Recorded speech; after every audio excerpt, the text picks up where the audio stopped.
The Man in the Iron Mask by Alexandre Dumas. Chapter 12. The Wine of Melun. The king had, in point of fact, entered Melun with the intention of merely passing through the city. The youthful monarch was most eagerly anxious for amusements.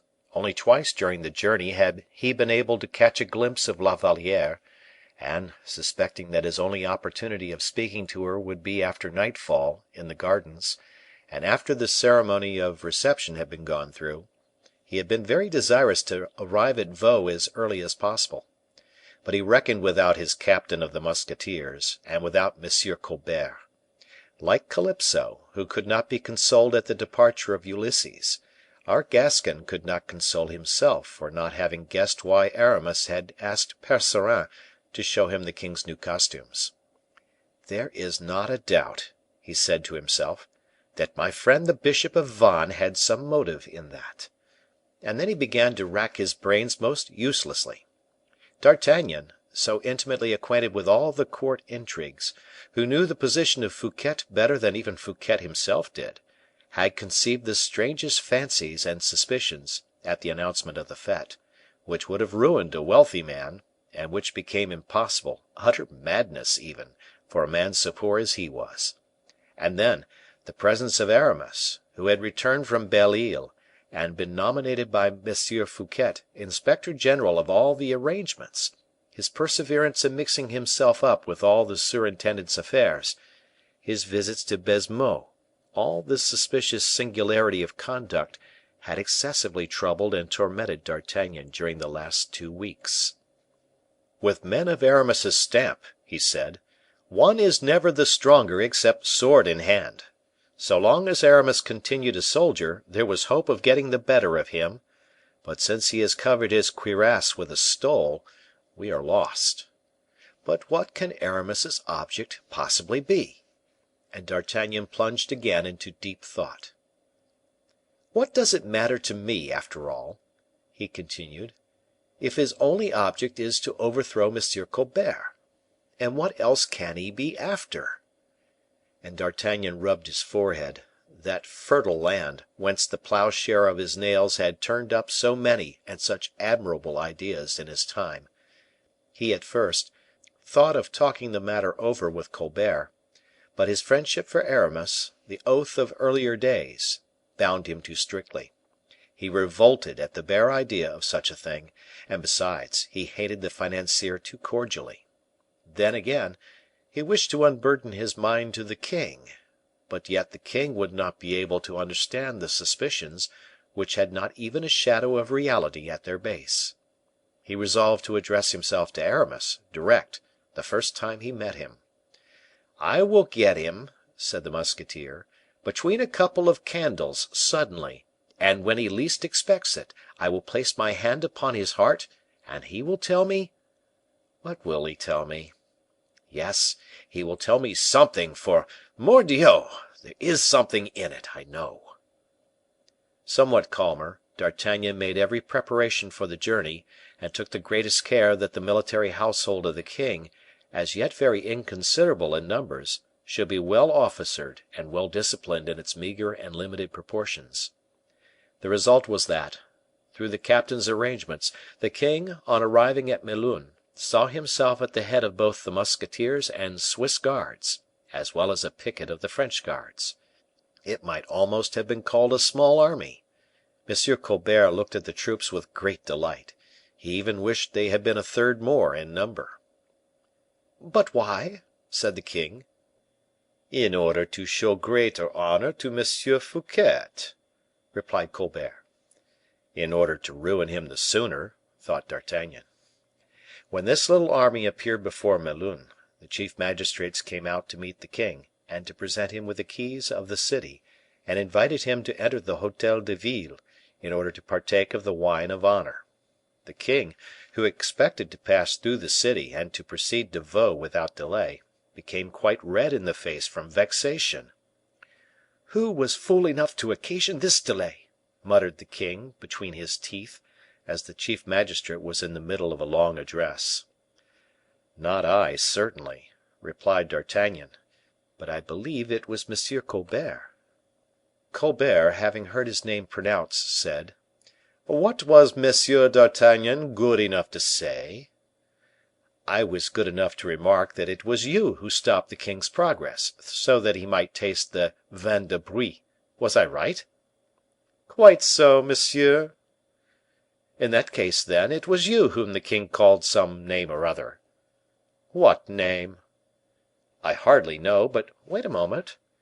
Idiot, I think it was. No, it was fool or dolt. Yes, his majesty said that the man who had thought of the vin de Melun was something of the sort." D'Artagnan, after this broadside, quietly caressed his mustache. M. Colbert's large head seemed to become larger and larger than ever. D'Artagnan, seeing how ugly anger made him, did not stop halfway. The orator still went on with his speech, while the king's color was visibly increasing. "Mordioux!" said the musketeer, coolly, "the king is going to have an attack of determination of blood to the head.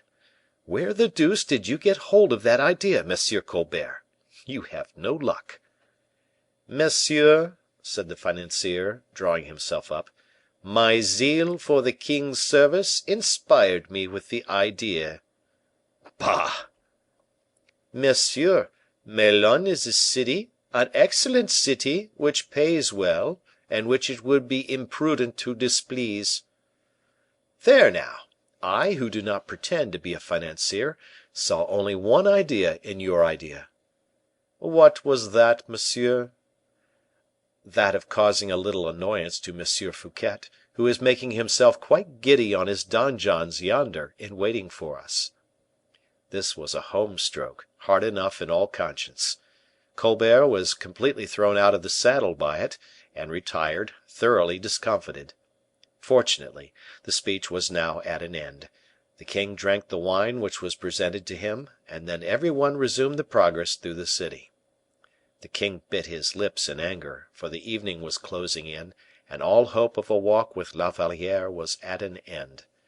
In order that the whole of the king's household should enter Vaux, 4 hours at least were necessary, owing to the different arrangements. The king, therefore, who was boiling with impatience, hurried forward as much as possible, in order to reach it before nightfall. But, at the moment he was setting off again, other and fresh difficulties arose. "Is not the king going to sleep at Melun?" said Colbert, in a low tone of voice, to D'Artagnan. M. Colbert must have been badly inspired that day, to address himself in that manner to the chief of the musketeers, for the latter guessed that the king's intention was very far off from that of remaining where he was. D'Artagnan would not allow him to enter Vaux except he were well and strongly accompanied, and desired that his majesty would not enter except with all the escort. On the other hand, he felt that these delays would irritate that impatient monarch beyond measure. In what way could he possibly reconcile these difficulties? D'Artagnan took up Colbert's remark, and determined to repeat it to the king. "Sire," he said, "M. Colbert has been asking me if your majesty does not intend to sleep at Melun." "Sleep at Melun! What for?" exclaimed Louis XIV. "Sleep at Melun! Who, in Heaven's name, can have thought of such a thing, when M. Fouquet is expecting us this evening?" "It was simply," replied Colbert, quickly, "the fear of causing your majesty the least delay; for, according to established etiquette, you cannot enter any place, with the exception of your own royal residences, until the soldiers' quarters have been marked out by the quartermaster, and the garrison properly distributed." D'Artagnan listened with the greatest attention, biting his mustache to conceal his vexation, and the queens were not less interested.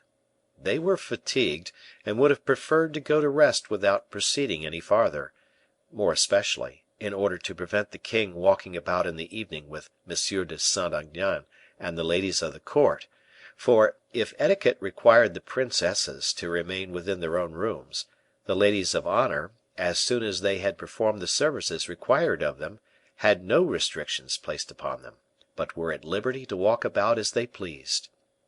It will easily be conjectured that all these rival interests, gathering together in vapors, necessarily produced clouds, and that the clouds were likely to be followed by a tempest.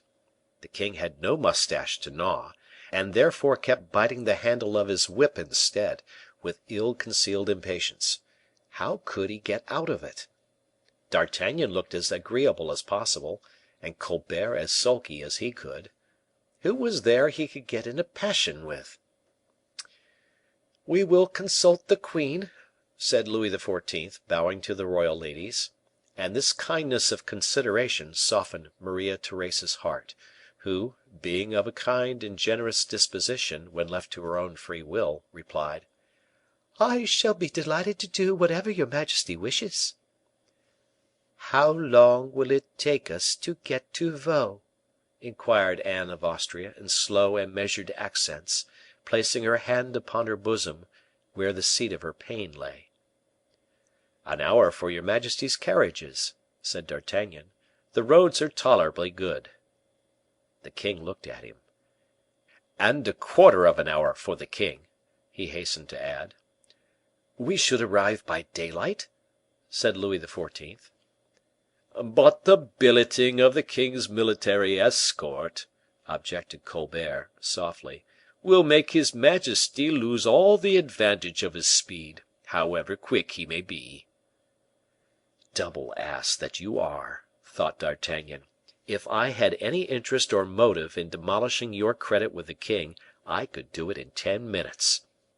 If I were in the king's place," he added aloud, "I should, in going to M. Fouquet, leave my escort behind me; I should go to him as a friend; I should enter accompanied only by my captain of the guards. I should consider that I was acting more nobly, and should be invested with a still more sacred character by doing so." Delight sparkled in the king's eyes. "That is indeed a very sensible suggestion. We will go to see a friend as friends. The gentlemen who are with the carriages can go slowly, but we who are mounted will ride on." And he rode off, accompanied by all those who were mounted. Colbert hid his ugly head behind his horse's neck. "I shall be quits," said D'Artagnan, as he galloped along, "by getting a little talk with Aramis this evening, and then M. Fouquet is a man of honor. Mordioux! I have said so, and it must be so." And this was the way how, towards 7 o'clock in the evening, without announcing his arrival by the din of trumpets, and without even his advanced guard, without outriders or musketeers, the king presented himself before the gate of Vaux, where Fouquet, who had been informed of his royal guest's approach, had been waiting for the last half hour with his head uncovered, surrounded by his household and his friends. End of chapter.